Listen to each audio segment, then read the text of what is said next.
Primeiro texto que eu vou ler, para a gente começar,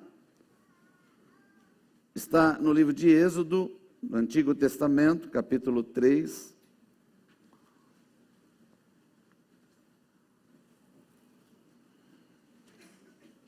Êxodo, capítulo 3.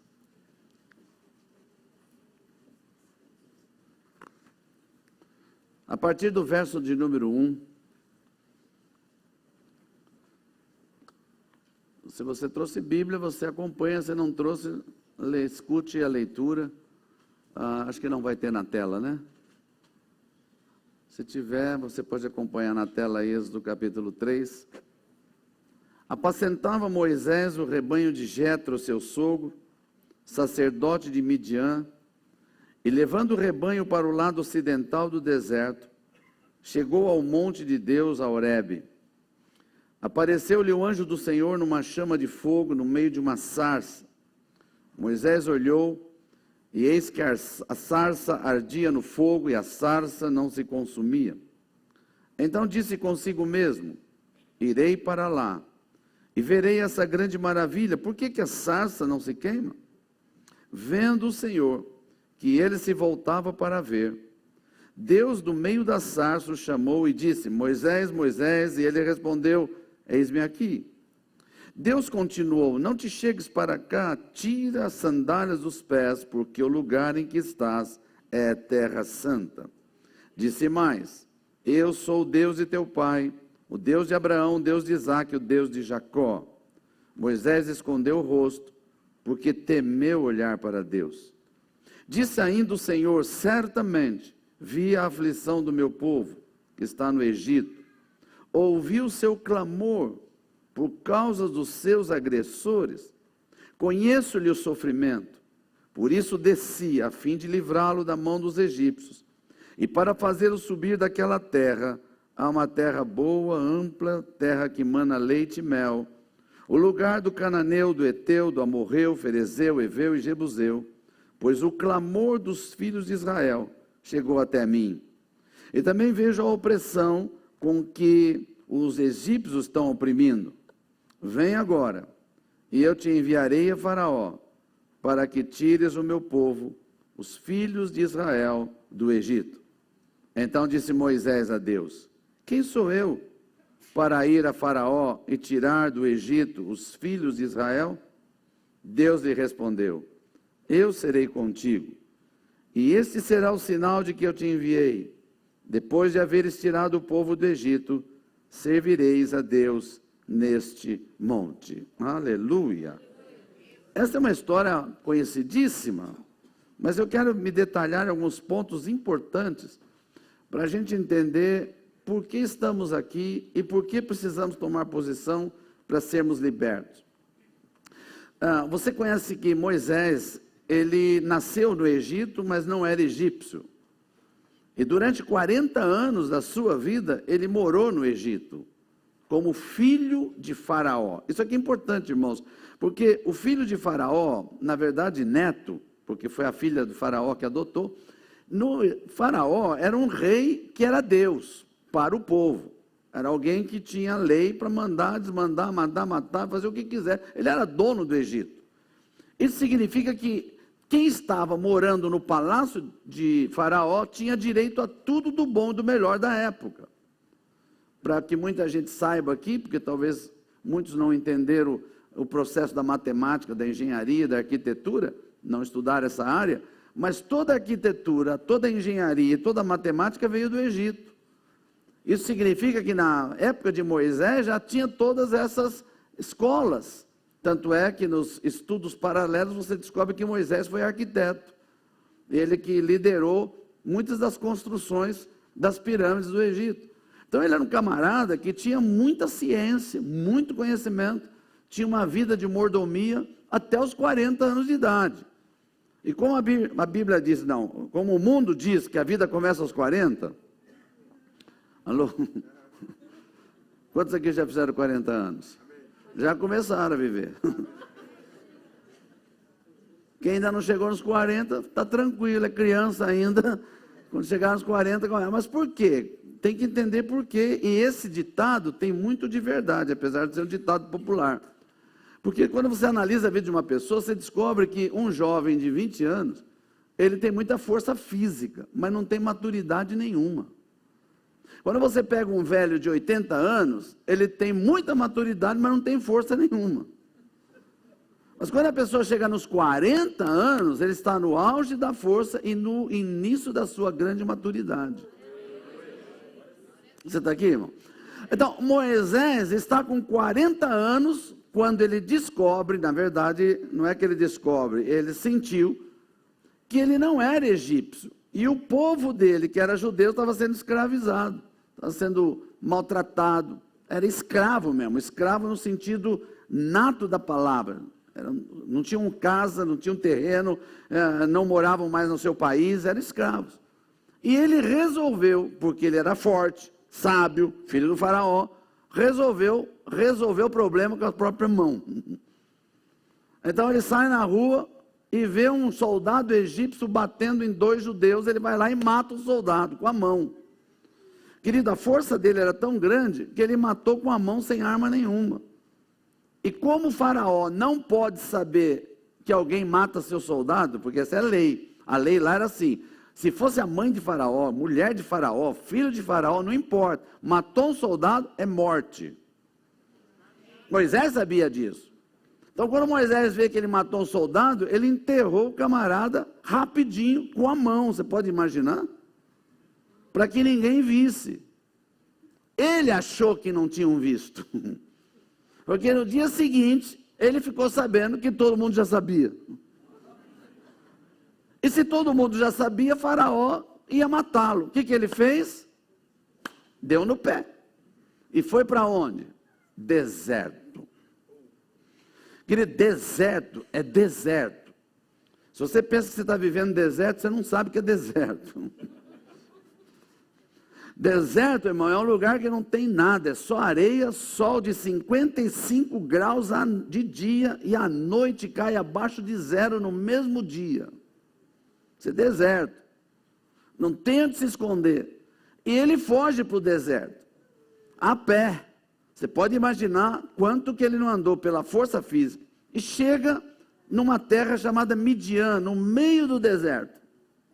E lá no meio do deserto, ele conhece um camarada que era pai de santo, sacerdote de Midian.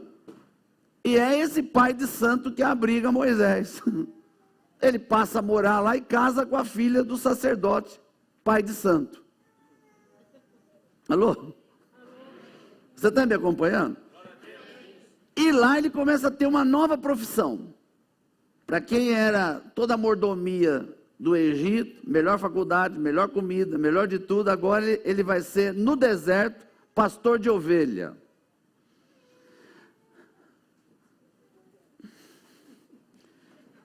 Demora para cair o orelhão das pessoas. Pastor de ovelha no deserto. Ovelha come grama.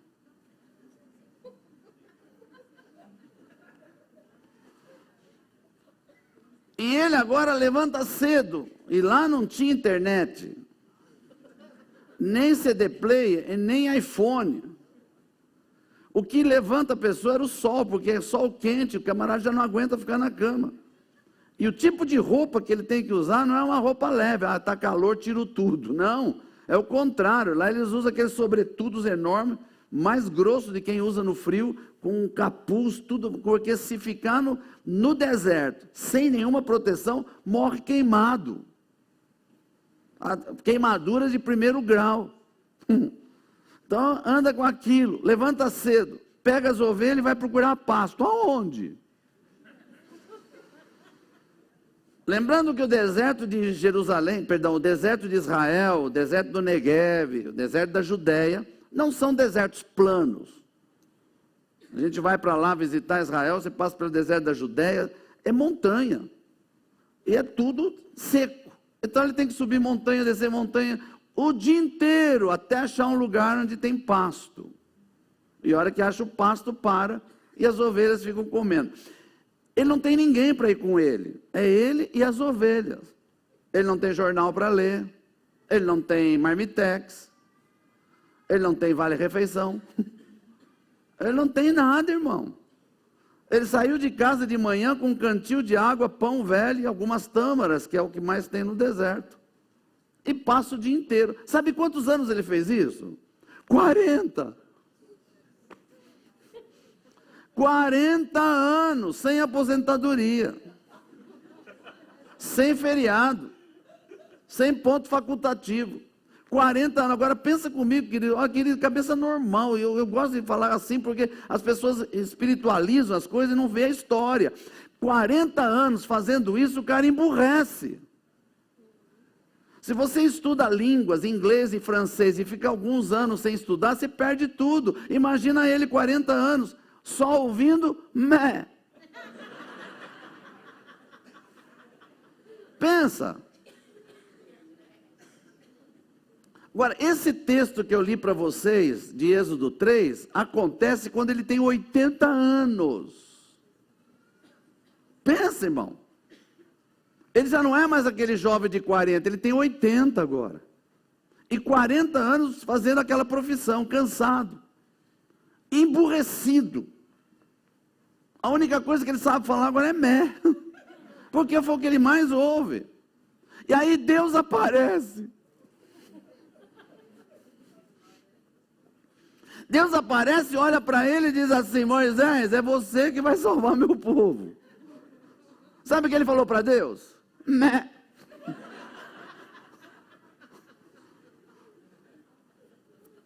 Porque a tradução diz que ele falou para Deus: quem sou eu? Lógico que ele falou: quem sou eu? Veja, aos 40 anos ele não queria salvar o povo. Agora com 80 ele diz: quem sou eu? Porque ele já não tem mais condição nenhuma. Então Deus tinha que fazer um encontro forte com ele. E qual foi o encontro forte? O milagre que Moisés viu, que abalou a vida dele, não foi pegar uma sarça. Sarça, irmãos, é um arbusto que nasce no deserto. Sarça é um arbusto que queima normalmente com o sol. Então não é milagre nenhum ver sarça queimar, porque o que mais Moisés viu no deserto era sarça pegando fogo. Se você já assistiu alguma vez filme daqueles cowboy antigos, de faroeste, que você vê aqueles arbustos passando assim no vento, é aquilo lá do deserto, é tudo seco. Mas onde está o milagre? O milagre é que ele viu uma sarça queimando que não acabava nunca. E ele ficou: que negócio é esse? Uma sarça que não acaba. E ele foi falar, e Deus apareceu. E sabe o que Deus falou? Eu serei contigo. Isso impressionou Moisés de tal forma que ele decidiu ir no Egito com 80 anos, emburrecido, para fazer a obra que Deus tinha na vida dele. Olha para o teu irmão e fala assim: um simples encontro com Deus mudou a vida de um homem. Fala assim: nessa noite, um encontro que você vai ter com Deus vai mudar a tua vida para sempre hoje.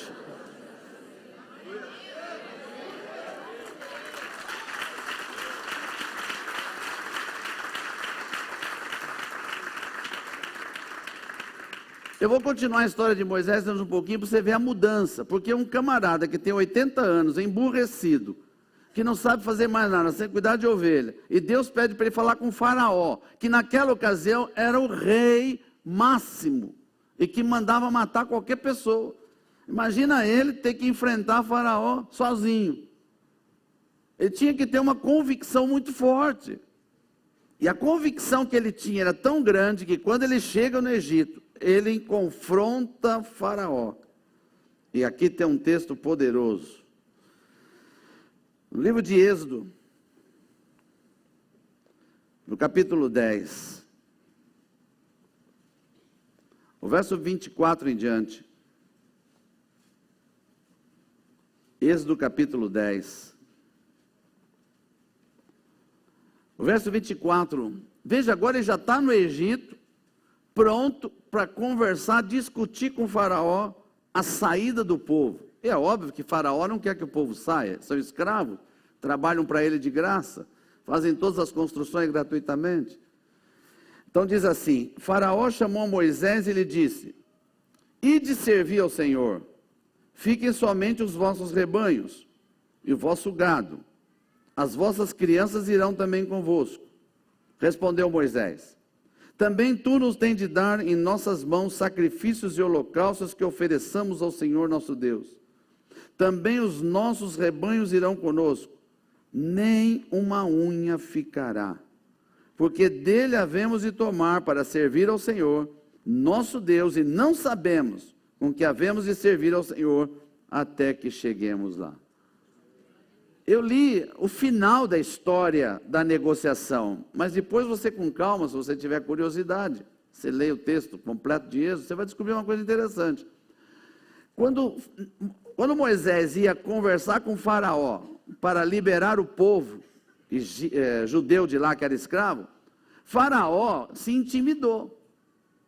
Apesar de ser um velhinho de 80 anos, emburrecido, mas Faraó se intimidou, porque quando você está debaixo da proteção de Deus, o inimigo pode ser o maior do mundo, ele sabe que você tem uma luz diferente de qualquer outro. E aí o que acontece?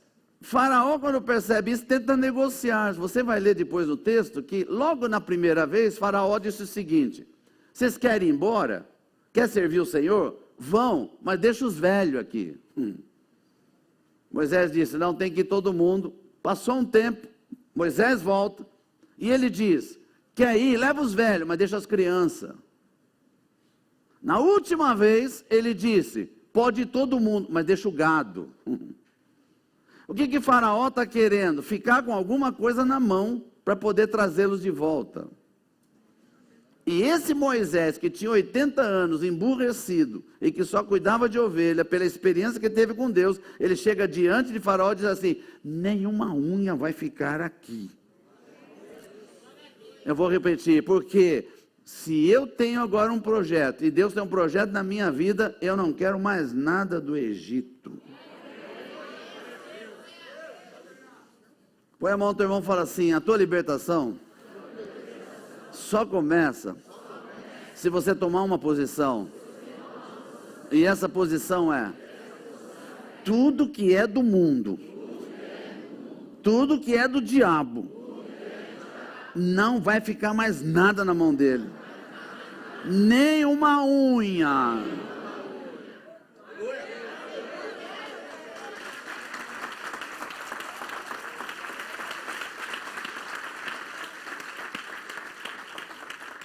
Isso significa que você jamais vai poder, se você quer ser liberto, vai poder dizer: o que tem?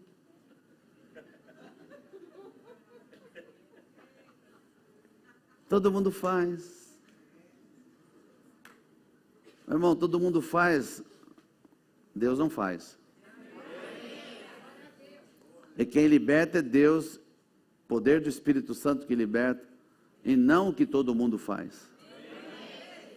Você está aqui, meu irmão? Olha para o teu irmão e fala assim: será que você vai aguentar essas 7 semanas, irmão?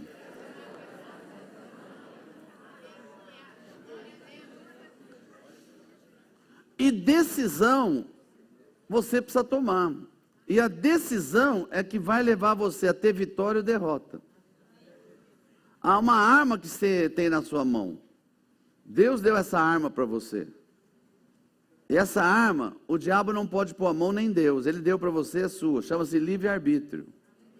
É você que toma as decisões. E a sua decisão vai levar você ou para a vitória ou para a derrota. Quantos aqui já casaram? Já casaram. Agora aguenta. Você já tomou a decisão, cara? Alô? Para começar, posição de casamento.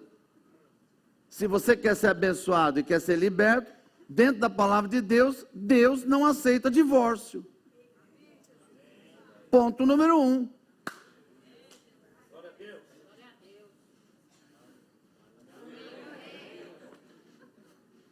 Quantos aqui são corintianos? Vão ser libertos aqui, irmão.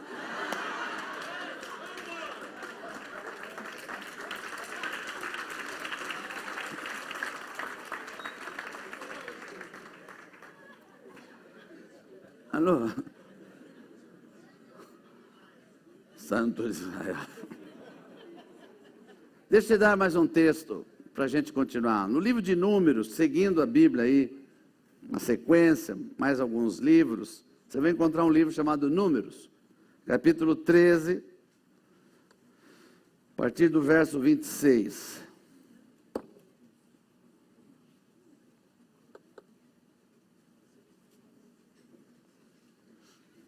Ô, glória!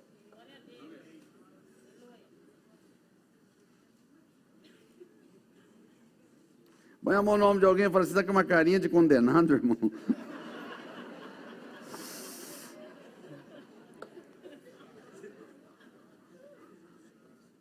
O verso 26 do capítulo 13 de Números diz assim: caminharam e vieram a Moisés e Arão e a toda a congregação dos filhos de Israel no deserto de Parã, a Cádiz, deram-lhes conta a eles e a toda a congregação e mostraram-lhe o fruto da terra. Relataram a Moisés e disseram, fomos à terra que nos enviaste, e verdadeiramente mana leite e mel, e esse é o fruto dela. O povo, porém, que habita nessa terra é poderoso. As cidades muito grandes, fortificadas. Também vimos ali os filhos de Anak, os amalequitas, habitam na terra do Neguebe. Os heteus, jebuseus, amorreus habitam na montanha, os cananeus habitam ao pé do mar e pela ribeira do Jordão. Então Calebe fez calar o povo perante Moisés e disse, subamos e possuamos a terra, porque certamente prevaleceremos contra ela. Porém, os homens que com ele tinham subido disseram, não poderemos subir contra aquele povo, porque é mais forte do que nós. E diante dos filhos de Israel, infamaram a terra, que haviam espiado, dizendo, a terra pelo meio da qual passamos a espiar, é terra que devora os seus moradores, e todo o povo que vimos nela são homens de grande estatura.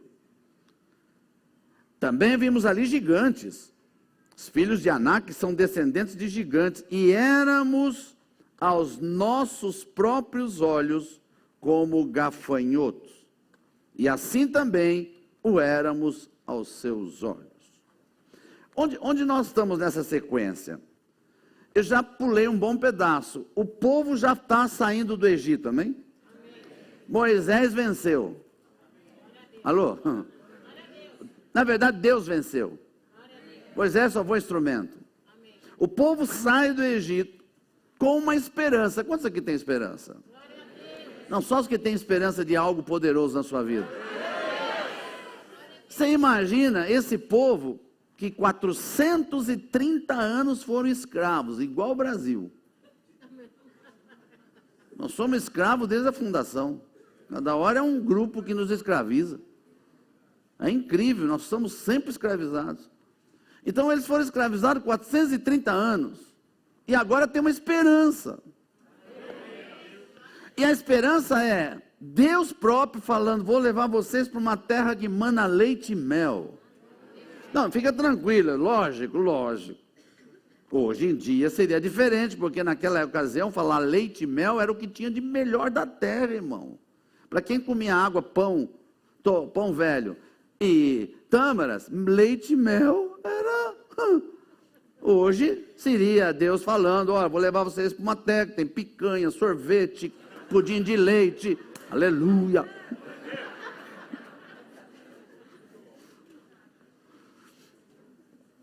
Nós temos que entender a cultura, para entender que aquele povo tinha uma esperança, mas não era só o problema do leite e mel, eles iam ter agora a casa deles, eles não iam ser mais escravos de ninguém. Só que quando eles saem do Egito, eles acham que já vão chegar na terra prometida, e não está chegando. Então eles estão no deserto andando, e a coisa está feia, porque deserto queima. E no deserto eles começam a murmurar. Olha o teu irmão e fala assim, é mais ou menos como você faz, irmão. Você vive murmurando, cara.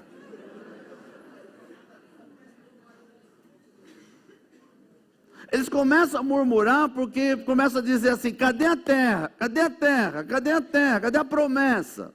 Tem gente, irmão, não vieram. É igualzinho, aceita Jesus e a coisa piora. E eu vou dizer desde agora, não se iluda, quem aceita Jesus piora. Primeiro, porque tem que limpar tudo que o diabo deixou na tua vida. Segundo, tem que tirar tudo de você que o diabo te deu. Para depois começar do zero. Por isso que tem que passar pelo deserto. E eles começaram a murmurar porque eles já queriam a bênção, sem ser curado, sem ser liberto, sem ser tratado, eles já queriam. E aí Moisés, desesperado, pega 12 líderes, os melhores que ele tinha, e pede para ir espiar a terra. Queridos, eu tive a oportunidade de passar lá por perto. Do lugar onde eles estavam, parados no deserto, se eles decidissem entrar na terra prometida, eles iam levar 17 dias.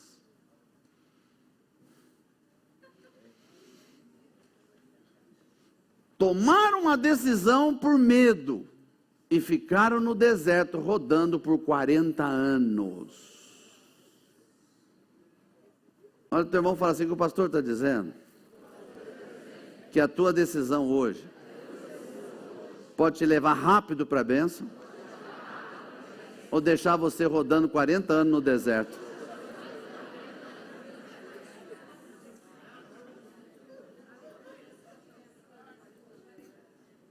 Essa é a tua decisão, irmão. Agora chega os 12, tremendo líderes, que rodaram a terra prometida e trouxeram os frutos. Gente, ainda mostraram o fruto. Você já viu um cacho de uva? Quantos já viram? Não, mas tão grande que 2 homens precisam carregar. É o que eles viram. Era tão grande que tinha 2 homens carregando. E é forte isso. Agora imagina aquele povaréu querendo a terra prometida e ver o fruto.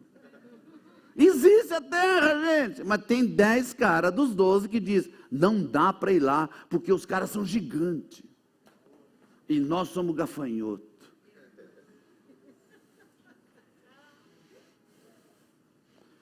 Imagina um gafanhoto, eu não sei, o maior que eu já vi foi o de Itu. Porque lá é tudo grande. Né? Imagina um gafanhoto desse tamanho. Imagina um gigante. Gigante, irmão, naquela época, não são como os jogadores de basquete hoje, que tem 2,10 metros, 2,15 metros. Eram 3 metros, 3,20 metros de altura. Os caras são muito grandes, irmão. Agora imagina, eles estão se sentindo gafanhoto e olhando o inimigo, um gigante, e isso impediu a bênção 40 anos. O irmão, teu irmão fala assim, porque muita gente não sabe quem ele é. Em Cristo Jesus, ele se sente gafanhoto. E o diabo chega para ele e diz assim, o teu problema é igual um gigante. E você é um gafanhotinho. E aí eles vêm para a igreja, aceitam Jesus, entra na igreja todo domingo. O que mais sai da boca deles? Ah, eu sou um coitadinho. Ninguém ora por mim.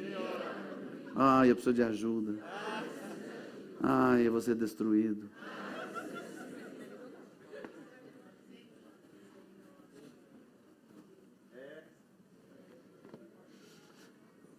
Põe a mão no nome de alguém e fala assim, hoje, se você tem que sair daqui com uma posição. Gafanhoto é o diabo e os seus demônios. Você em Cristo é gigante.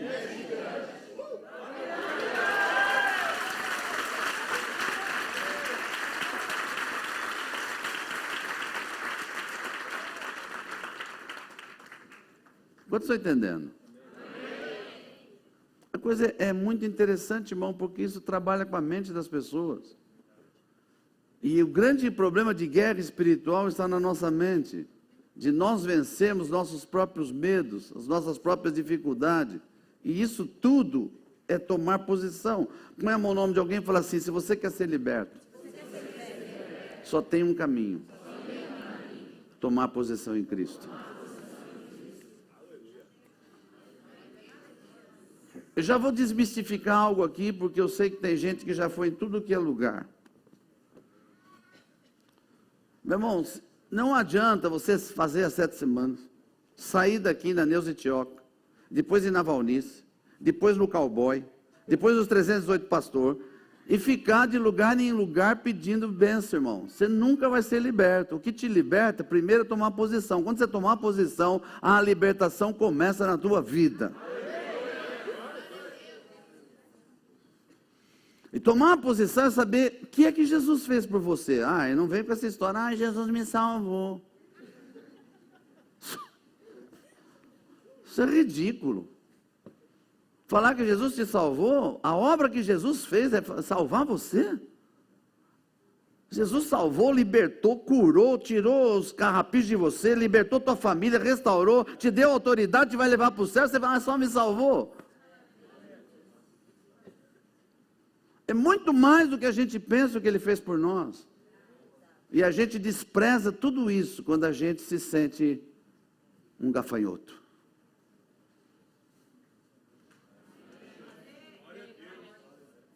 Eu vou repetir. Se um dia você aceitou Jesus como Senhor da sua vida, o Espírito Santo habita dentro de você. Eu vou repetir, Ele habita dentro de você. Mas quando você diz que é um gafanhoto, você está dizendo que Deus é um gafanhoto. Você está dizendo que o Deus que habita em você é um gafanhoto. Quando você murmura, você está dizendo Deus que está murmurando. Quando você diz que não pode fazer as coisas, você está dizendo meu Deus não pode nada.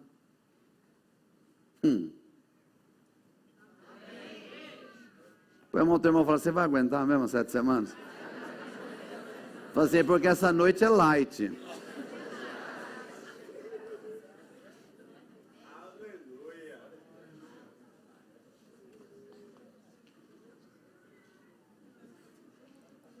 Ô glória! Quantos aqui vão a alguma igreja normalmente?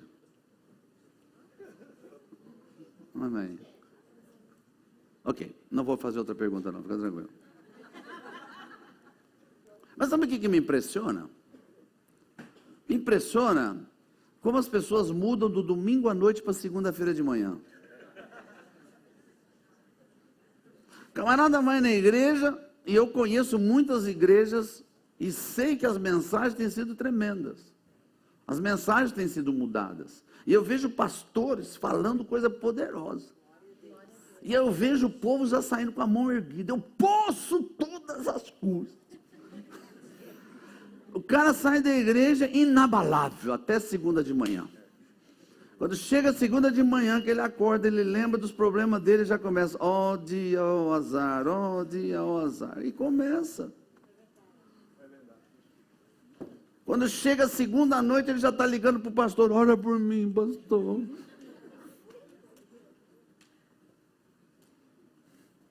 Põe a mão no teu irmão falando, não disfarça que é de você mesmo o assunto.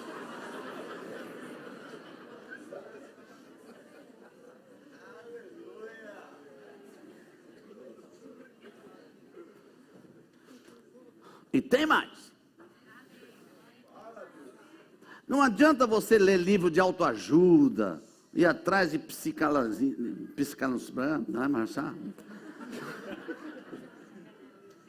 lendo esses livros, não sei do que, fazendo curso com Lair Ribeiro, aqueles endemoniados da vida. Não resolve nada, irmão, porque o problema não está nessas mensagens, está dentro de você o problema.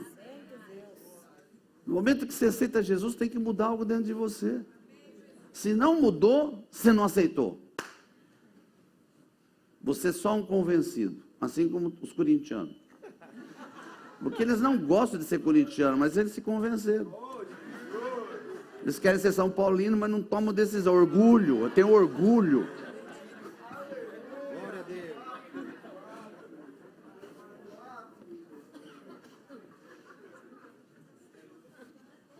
Quantos estão recebendo? Por isso hoje é noite de tomar posição. E posição tem que ter legalidades. O mundo espiritual é um mundo de legalidades, irmãos. Satanás trabalha dentro de leis. E ele usa essas leis contra nós. E Deus trabalha dentro de leis. Porque Ele fez leis e Ele cumpre as leis. Por isso nós temos que mudar hoje. Amém? Quer ver uma coisa interessante? Posso fazer uma pergunta? Sim ou não? Sim. Quantos aqui sabem de qual é o seu RG? Ok. Segunda pergunta, para que você usa o RG? Para se identificar? Absurdo. Porque você chega para a pessoa e diz, eu sou fulano de tal, e diz, eu não acredito. Aí você pega, mostra o documento e fala, agora eu acredito. Aí eu pergunto, ele acreditou no quê, se aquela foto não é mais sua? Olha a foto que você tem, né, irmão, no RG. Olha a foto que você tem, nem você acredita que é você, irmão.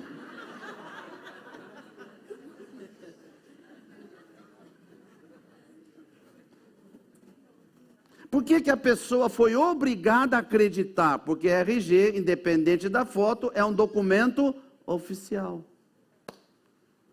Se você quer ter vitória na tua vida contra o diabo e contra as forças do inimigo, você tem que ter um RG legal, espiritual, para que ele aceite. E esse é o grande problema, porque tem muita gente porque acha que é crente, ele chega assim, diabo, eu sou crente, aí o diabo falou também, sou. E ele é crente, o diabo é crente, irmão. A Bíblia diz que ele crê melhor que a gente. Sabe a Bíblia melhor que a gente.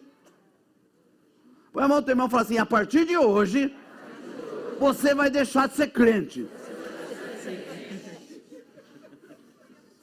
Fala assim, a partir de hoje, você vai tomar a posição e vai ser filho.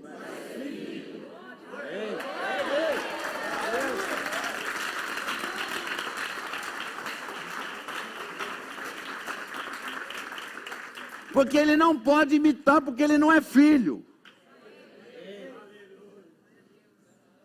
E outra coisa de posição, hoje é dia. Para você tomar posição, você vai deixar de ser ovelha. Porque eu vou falar algo para você e não se assuste. Ovelha não entra no céu. Porque no céu não tem curral.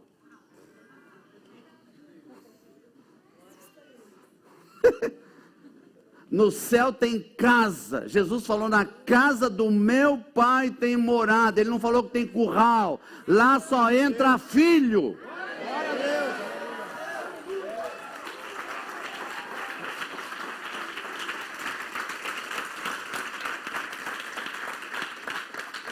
Sabe por que as pessoas não tomam posição? Porque eles se sentem ovelha. Ovelha chega na igreja, oh Deus abençoa a Ovelha fica atrás de alguém que abençoa ele. Fica atrás de alguém que ore por ele. Fica atrás de alguém que revele as coisas para ele. É ovelha, irmão.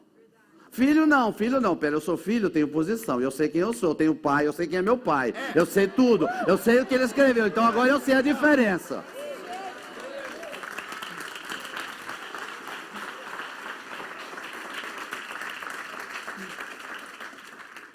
Então eu vou te dar um RG espiritual. Você quer? Mas tem que guardar de memória e cabeça. E não pode esquecer. Porque tem número. Assim como tem o teu RG tem número. Efésios capítulo 2, verso 6. Repete comigo. Efésios 2. Verso 6. Olha para quem está do seu lado e fala Efésios 2, verso 6.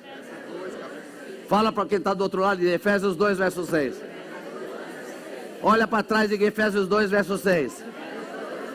Fala assim, não esquece mais. Fala de novo, Efésios 2, verso 6.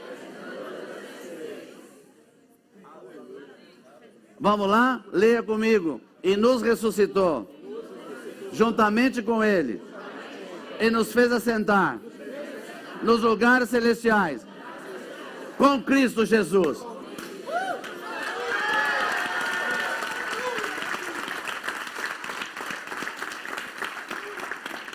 Escuta bem, quando Jesus ressuscitou da morte, e quando ele subiu, a Bíblia diz que ele está assentado ao lado do Pai, reinando. Calma, e diz mais, ele está acima de principados e potestades. Se eu entendo que a Bíblia diz que se eu aceitei Jesus, é como se eu tivesse ressuscitado dos mortos espirituais, eu também estou assentado ao lado de Jesus. Se eu estou assentado ao lado de Jesus, estou assentado ao lado do Pai, acima de principados e potestades.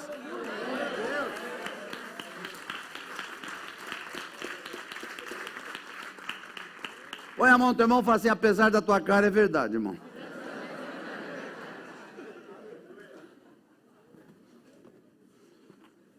Quer ver uma coisa? Quantos aqui, antes de aceitar Jesus e mudar sua vida, dependiam de coisas espirituais malignas, do tipo: eu dependo de benzimento, de passe, eu dependo de arrudinha na orelha, círculo de pólvora, água benzida, alô? Cebola atrás da porta, alho atrás da porta, para espantar os maus olhados.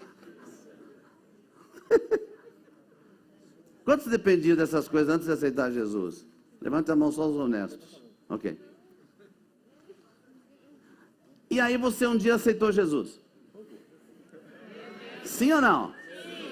E como ainda não foi liberto,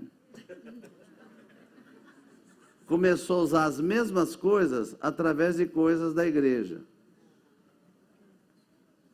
Então você mudou o seu benzimento, o seu paz, sua arrudinha, sua cebolinha, seu alho, pela oração. Pastor, o que você está falando? Não deu nenhum glória. O que você está falando? A gente não tem que orar? Sim, temos que orar, mas eu estou falando de pessoas que estão aqui, não levante a mão, que não tomam posição em Cristo de jeito nenhum, mas ficam dependendo da oração dos outros. Vai na igreja, ele não está preocupado com o que está sendo pregado, o que está sendo falado, o que está cantado, se está sendo dizimado, ele está esperando o final do culto, quando o pastor diz: oração!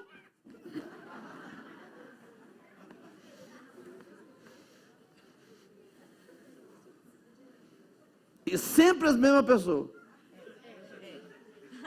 Não muda. E se tiver olhinho, melhor ainda.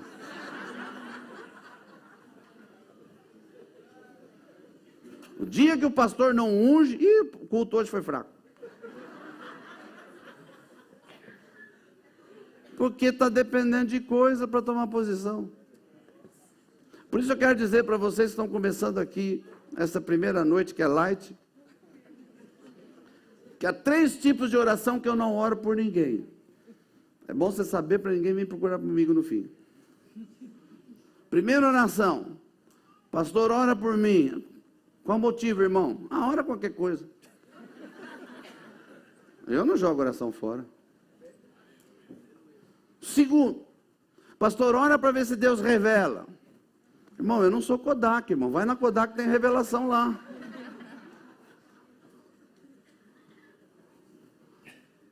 Sabe por que as pessoas pedem para os outros revelar? Por preguiça.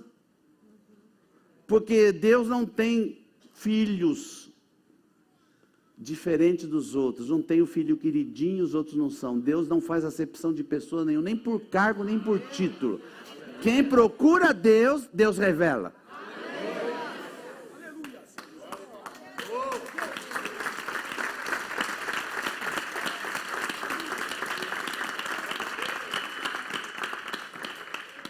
Mas a terceira é pior.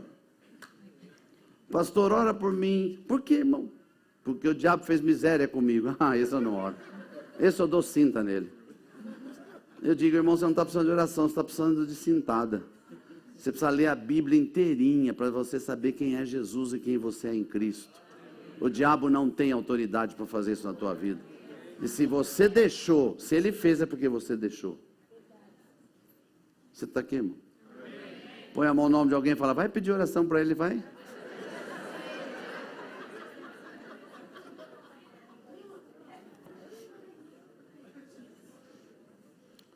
Quantos estão entendendo o que eu estou falando, irmãos? Eu estou insistindo em algo, porque segunda-feira que vem, nós vamos começar a falar das quebras dos vínculos com Satanás. Vamos começar a falar dos pactos que precisam ser quebrados. Mas eu tenho que falar para vocês essa noite que não adianta fazer libertação de quem não tem posição. É perda de tempo tentar fazer libertação numa pessoa que não toma posição. É perda de tempo, irmão. Vai jogar a oração fora. Amém? Então põe a mão no seu irmão pela última vez e diz assim: se você não vai tomar posição, nem volta mais aqui segunda-feira.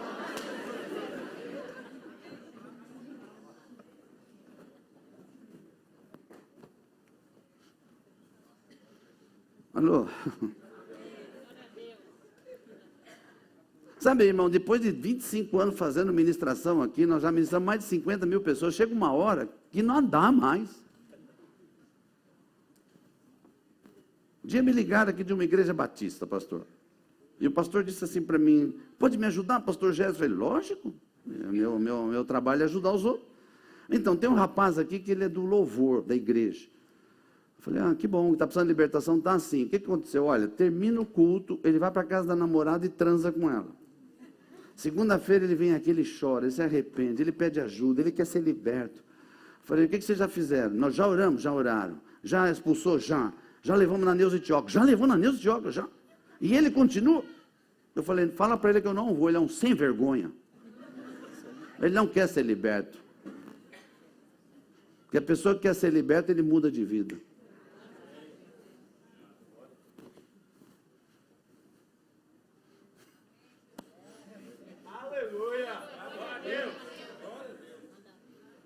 Tudo bem, irmãos? E como é que nós vamos tomar posição? Como é que toma posição? E aqui tem um segredo. Jesus era muito simples, viu, irmão? Deixa eu falar sobre Jesus. Jesus era tão simples que ele nunca foi estrela. Eu posso provar na palavra. Ele não era tão conhecido como estrela. Se você conhece um pouquinho da Bíblia, sabe que quando foram prender Jesus, Judas falou: aquele a quem eu beijar. Então, se Judas tivesse beijado Pedro, tadinho do Pedro. Porque as pessoas não sabiam que era Jesus, ele tinha que beijar para saber. Então, porque Jesus não era assim notável, como as estrelas que nós temos hoje no meio evangélico. São tremendos. Vem aqui que eu te curo, meu. Põe a minha meia que você vai ver só.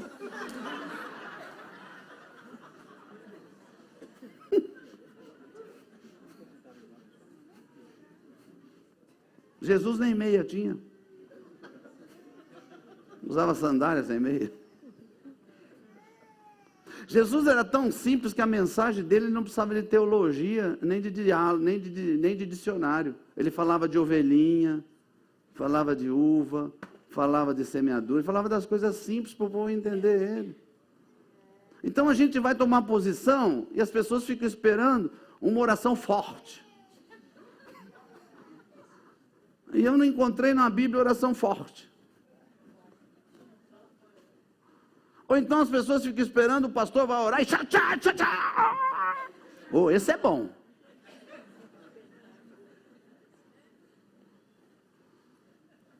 O meu exemplo é Jesus. Não, não é nenhum pastor, meu exemplo é Jesus. Jesus está no deserto diante de 30 mil pessoas esfomeadas, com 5 pães e 2 peixes na mão. E Jesus fez uma oração forte.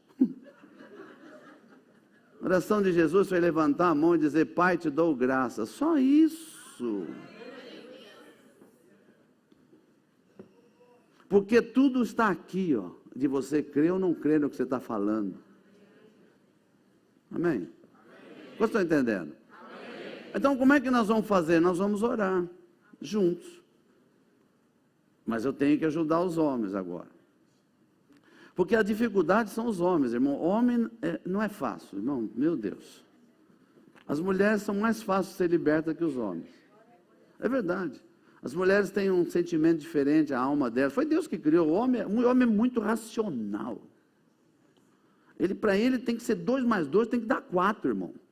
Não pode ser 5 pães e 2 peixes para 30 mil. Ele não consegue entender Pai, Filho e Espírito Santo, 3 vira 1. Não dá. Você pode olhar, depois, não olha agora que vai ficar sem graça. Mas você pode ver que tem homem aqui dentro, vocês vão ver daqui a pouco. O cara está assim.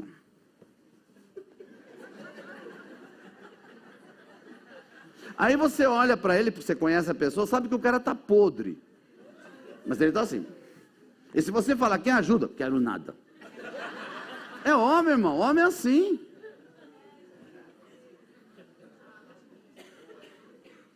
Agora, chega para uma mulher e fala, que oração?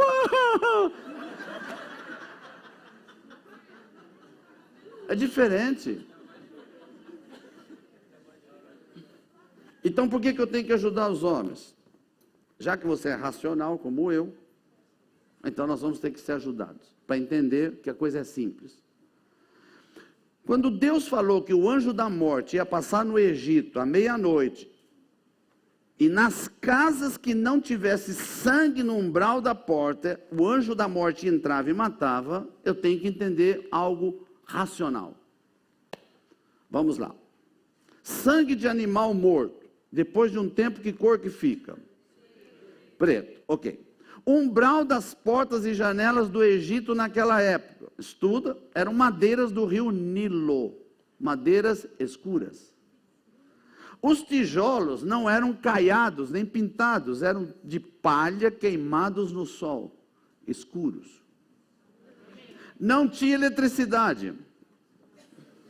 E o anjo da morte passou à meia-noite, com densas trevas. Bom, pensa comigo racionalmente. Sangue escuro, na madeira escura, meia-noite, sem luz nenhuma, cheio de treva. Que sangue que eu estou vendo? Nenhum. Onde está o segredo? Na simplicidade e na obediência. Quando o judeu passou o sangue, mesmo sendo tudo isso que eu estou falando, no mundo espiritual ficou uma marca. E o anjo da morte vê no mundo espiritual.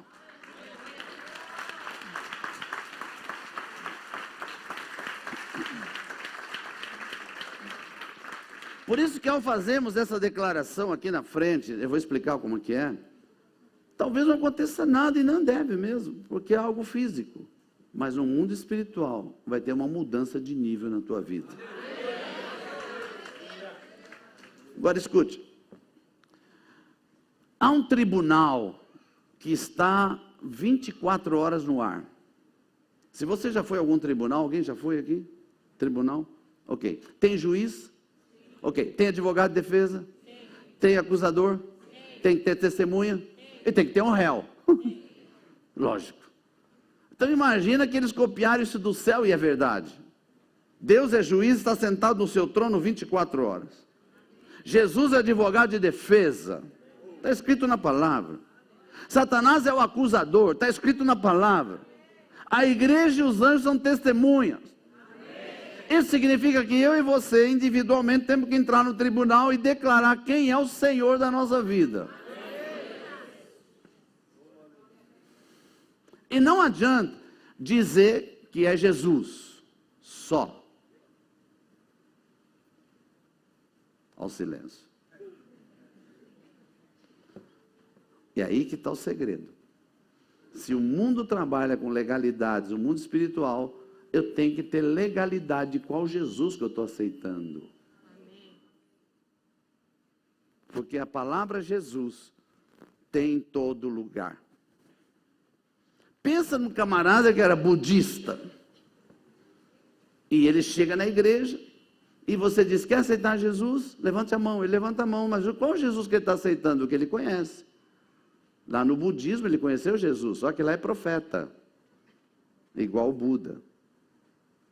Se ele foi da Umbanda, ele vai levantar a mão e vai dizer assim, nosso Senhor Jesus Cristo. E aí você pensa que ele está falando do seu. Não está. Ele está falando de Oxalá. Uma entidade maligna. Porque lá chama Nosso Senhor Jesus Cristo Oxalá. Se ele veio do mundo Nova Era, ele vai falar, um Maitreya, o Messias que vai vir. que para nós é o anticristo. Eu tenho que explicar para a pessoa, declarar, para tomar posição, quem é o Jesus que ele vai aceitar, irmão. E o Jesus que ele tem que aceitar, tem que ser completa a declaração. Jesus Cristo de Nazaré, Filho do Deus vivo, que veio a esse mundo em carne, morreu na cruz do Calvário, ressuscitou dos mortos e voltará. Esse é o Jesus que eu estou aceitando.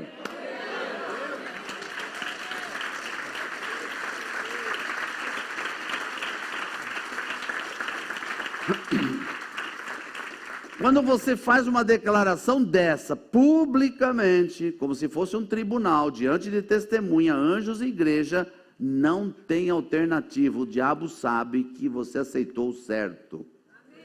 E ele não pode enganar mais você. Fique em pé no seu lugar.